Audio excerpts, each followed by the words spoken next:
Bentornati sul canale, dalla Fara e da Fuz. Dopo un paio di settimane lasciamo finalmente da parte le grandi questioni sull'identità, sulla storia e la memoria e torniamo a parlare di quello che ci piace di più, la cultura materiale dei Longobardi e quello che ci può raccontare della loro cultura in generale. E partiamo da qualcosa che potrebbe sembrare veramente perfetto per parlare solo di superstizioni: le sfere di cristallo.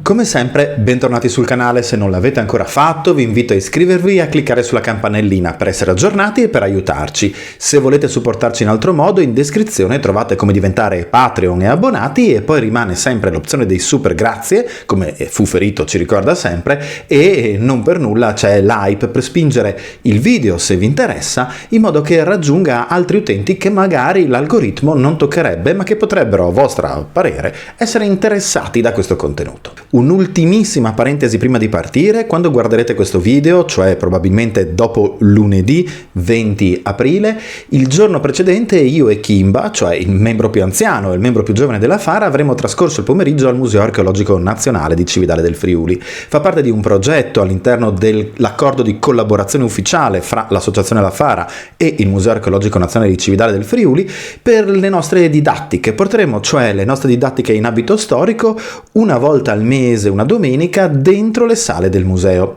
Lo faremo a titolo ovviamente assolutamente gratuito, ma mentre la domenica appena trascorsa sarà stata una domenica di normale apertura con i suoi costi d'ingresso, a partire dalla prossima domenica, cioè dal 3 di maggio, dalla prossima domenica calendarizzata intendo, l'ingresso sarà gratuito, perché cadrà esattamente con le prime domeniche del mese, che sono tradizionalmente gratuite nei musei archeologici nazionali. Quindi venite a trovarci, porteremo 1, 2, 3 membri dell'associazione con corredi di ricostruzioni, affronteremo ovviamente le visite all'esposizione del museo, di volta in volta spostandosi da un focus all'altro. Il primo focus, quello appena trascorso, è quello dedicato alle arti fabbrili, e poi andremo avanti con tanti altri aspetti della cultura materiale. Vi aspettiamo. Vi ricordo che il Museo Archeologico Nazionale di Cividale del Friuli è il più antico museo sui Longobardi in Italia, il più importante in Italia, e possiamo definirlo il museo sui Longobardi. Vi aspettiamo là. Veniamo all'argomento di oggi. È uno di quegli argomenti che su quei canali creati automaticamente con la I, che molti hanno riconosciuto nella mia frecciatina della settimana scorsa, verrebbe sicuramente descritto come le misteriose sfere di cristallo delle streghe longobarde. Ovviamente niente di tutto questo, noi parliamo di archeologia, di storia e di storiografia, ma questa è effettivamente una sfera di cristallo. Dobbiamo infatti sapere che in molti corredi femminili dell'epoca longobarda, e non solo di etnia longobarda, troviamo nelle sepolture appunto femminili cristalli di rocca di forma sferica, chiusi con delle fascette in argento o più raramente in oro e altri metalli, che venivano appesi alla cintura. Immaginate di essere alla fine del VI secolo, prima generazione immigrata. Qualcosa va storto, non sappiamo cosa. In una località che oggi viene chiamata Gallo, poco fuori dall'antica Cividale, probabilmente nei pressi di un antico bosco bandito, da cui il toponimo Ghiai, e poi malinterpretato con Galli e Gallo nel friulano molto più tardo, viene sepolta una donna e con essa un bambino. Questa donna porta con sé, appesa alla cintura, un amuleto di cristallo di rocca. Lo stesso avverrà per altre sepolture che troviamo a Cividale, ma che troviamo anche sotto il Duomo di Colonia nello stesso periodo. Sì, Colonia in Germania, dentro una sepoltura ricchissima, principesca e sempre femminile, e le troviamo anche nell'Inghilterra anglosassone, nella Francia merovingia. E in generale il cristallo di rocca è un elemento che ci portiamo dietro da un'epoca ben precedente. Già Plinio, nel secondo secolo, aveva teorizzato che potesse essere il congelamento eccessivo a bassissime temperature dell'acqua nelle cime più alte delle montagne. Sarebbe stato quindi da andare a cercare sulla cima delle Alpi questo ghiaccio congelato che forniva una caratteristica all'epoca quasi sconosciuta, ovvero la quasi totale trasparenza. Questo nostro cristallo ha delle impurità, ha subito degli urti, ma credo si possa vedere molto bene come si può guardare attraverso. Ecco che in effetti in epoca romana il cristallo di rocca era già stato abbondantemente utilizzato anche per manufatti molto più elaborati di questi, decorati, utilizzati poi nei deschi, ma nell'Alto Medioevo lo troviamo applicato soprattutto in questo modo.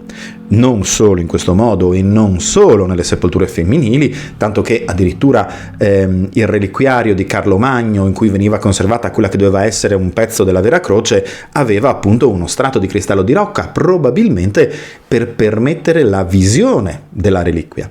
Ma questa tipologia di sfere racchiuse e non forate va a caratterizzarsi come qualcosa di decisamente peculiare per l'epoca alto medievale e longobarda per il nostro interesse. Fa parte di quel sistema complesso di attrezzi d'uso quotidiano, di status symbol e appunto di simbologia a noi non completamente chiare che le donne di alto rango portavano appese alla cintura. Sì, perché dobbiamo sempre ricordare che l'Alto Medioevo è un'epoca senza tasche e che come le armi erano un esempio dello status dei guerrieri e quindi degli uomini, allo stesso modo quello che pendeva dalle cinture delle donne ne rappresentava il loro status sociale.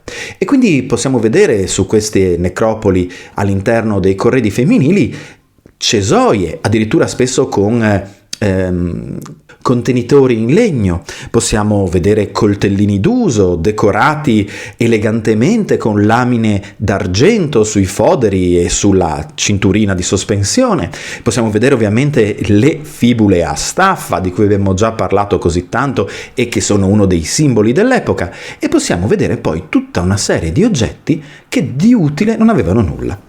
Sempre nella necropoli di Gallo, che è stata una delle prime tombe che abbiamo ricostruito per la nostra vicepresidente Nini, venivano appesi alla cintura anche monili di bronzo di questo tipo, privi di qualsiasi utilizzo reale, ma che potevano essere ascritti a tutta quella serie di simbologie legate ai dischi solari che tanto erano diffuse nell'epoca.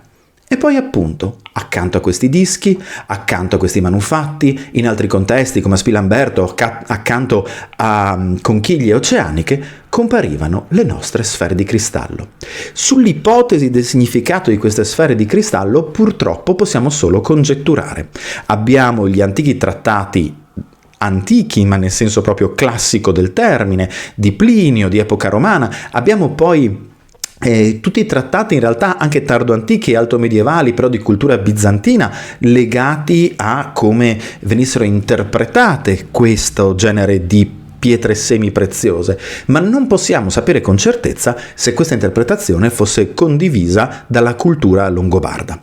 Sappiamo che era sicuramente uno status symbol, lo troviamo in alcune sepolture femminili mediamente ricche, se non molto ricche, o addirittura principesche, come nel caso di Colonia, e sappiamo anche che, secondo alcuni studiosi, dovevano servire ad aumentare la protezione della donna da parte contro il malocchio o la sfortuna in senso lato, in particolare se si trovasse ancora nella sua età fertile.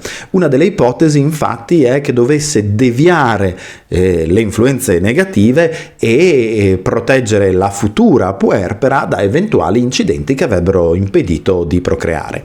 Siamo qui appunto nel campo delle congetture, vi lascio in descrizione diversi saggi gratuitamente trovabili e scaricabili online di ambito accademico, dove potete capire da dove sono state tratte queste ipotesi, ma purtroppo rimangono ipotesi. Dovevano sicuramente però far riferimento appunto a una qualche simbologia precisa.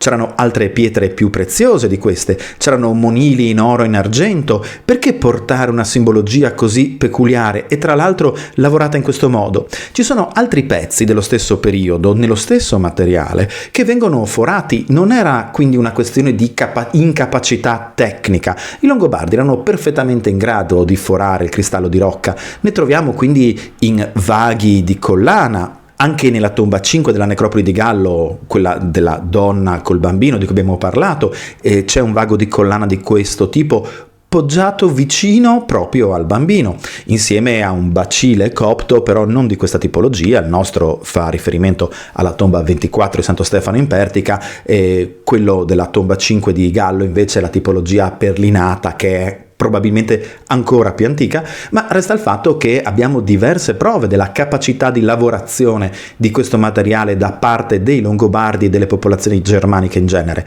Non siamo quindi di fronte all'utilizzo di un materiale riconosciuto come prezioso o semiprezioso che però non erano in grado di lavorare, che quindi veniva mantenuto integro. No, erano in grado di forarlo, erano in grado di utilizzarlo in altri contesti, eppure una tipologia era quello che la voleva completamente integro, completamente liscio, completamente lucido e chiuso dentro le fascette di materiale prezioso, portato alla cintura solo delle donne e statisticamente sembrerebbe essere solo in età fertile. Poteva essere un amuleto? Una protezione contro il malocchio o qualcosa per portare avanti appunto un'ipotetica futura gravidanza? Non lo sapremo probabilmente mai, ed è il motivo per cui nei saggi archeologici questo tipo di manufatto viene solitamente definito come amuleto, significato apotropaico, che è chiaramente una scappatoia da parte degli archeologi, ma fanno bene a fare questo, lasciano a noi le congetture e le ipotesi. Resta il fatto che vederlo sulla ricostruzione di un abito, vederlo addosso a una persona in vita, permette di capire come la sua utilità fosse sostanzialmente nulla, ma la sua simbologia, il suo simbolismo dovesse essere molto forte.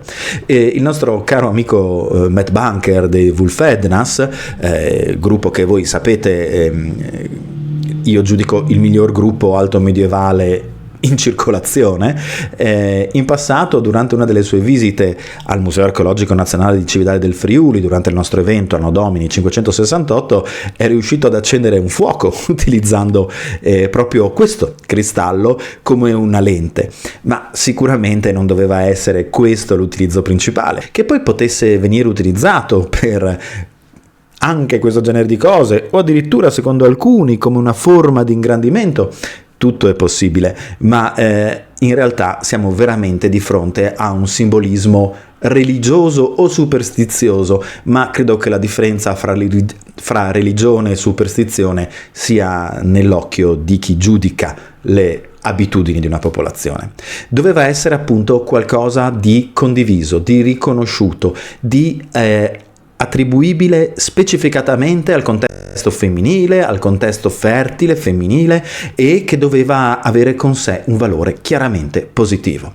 Doveva essere qualcosa non alla portata di tutti. Queste pietre all'epoca avevano un grande valore, mentre oggi le troviamo nelle bigiotterie New Age, anche se questa in realtà è ovviamente una ricostruzione con la sua armatura realizzata da una cara amica bavarese per noi. Ecco quindi che piccoli oggetti come questi, molto più delle infatuazioni sui culti odinici, sulla tradizione germanica, ci danno uno spaccato di quella che doveva essere la vera religiosità spontanea e originale dei Longobardi. Certo, in tombe come queste o nelle tombe accanto a queste, quindi magari del consorte o del figlio, e poi troviamo i simboli della cristianizzazione, troviamo le crocette auree cucite sul sudario. Era un periodo di grande sincretismo, ma nel sincretismo venivano mantenute ancora le radici del culto tradizionale. Un culto che, di nuovo, come ci tengo a sottolineare più e più volte, probabilmente era il frutto, come oggi, di infinite influenze, in un contesto dove l'ossessione per l'identità non era conosciuta nel modo in cui la intendiamo noi oggi, nell'era di internet e del doom scrolling. Doveva essere qualcosa che si costruiva strato dopo strato, attraverso probabilmente un antefatto tradizionale germanico e longobardo, sovrapposto alle simbologie, alla disponibilità e all'interpretazione del contesto autoctono tardo-romano che i Longobardi trovarono quando arrivarono in Italia. E quindi le Longobarde avevano delle sfere di cristallo? Sì, dubito ci leggessero il futuro e non credo nemmeno che possano essere usati come palantir. Alla prossima, e mandi!